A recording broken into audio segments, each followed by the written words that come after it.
गुरु कल्प वृक्ष के समान होते हैं। हम आप आज गुरु की महिमा को सुन रहे हैं। स्वामी विवेकानंद जी महाराज कहते हैं कि यदि जागृत गुरु का स्थान न होता तो दुनिया का सबसे बड़ा पुस्तकालय ही गुरु बन बैठे होते। पुस्तकालय में कितनी पुस्तकें रखी होती है, कितने ग्रंथ रखे होते हैं, लेकिन गुरु की जरूरत पड़ती है। आप अपने बच्चे को किताब खरीद कर दे दीजिए और कहिए कि तुम विद्वान हो जाओ, संभव है? It's impossible. बच्चे के हाथ में किताब दे देने मात्र से बच्चा विद्वान नहीं हो सकता, बच्चा क्वालिफाइड नहीं हो सकता, बच्चे में योग्यता नहीं आ सकती।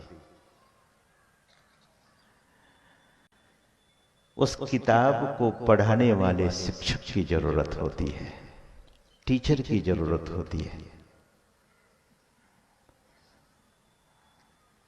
जब भौतिक विद्या को पढ़ने के लिए शिक्षक की जरूरत है, यहां तो ब्रह्म विद्या की पढ़ाई की बात हो रही है।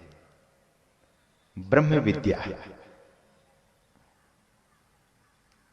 भगवान जब कुछ बोलते हैं उसके बाद महर्षि वेदव्यास जी लिखते हैं, ओम तत्सदिति श्रीमद्भगवद गीता सोपनिषत्सु ब्रह्म विद्यायाम योग शास्त्रे श्री कृष्ण अर्जुन संवादे।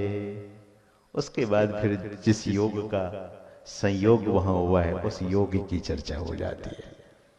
भक्ति योगो नाम द्वादशोऽध्यायः। ब्रह्म विद्यायाम, ब्रह्म विद्या ऐसे नहीं जब तक आपको, हमको, दुनिया के किसी भी लोगों को सच्चे ब्रह्म ज्ञानी पुरुष न मिलेंगे तब तक ब्रह्म विद्या की पढ़ाई का सपना लोग देख रहे हैं। ब्रह्म विद्या तो पढ़नी ही पड़ेगी यदि जीवन को पूर्ण करना चाहते हैं। If we are willing to complete our life, absolutely complete, then we must go to the lotus feet of Sant Sadguru. हम आपको ऐसे सच्चे संत सद्गुरु के पास जाना ही होगा, दूसरा कोई उपाय नहीं है।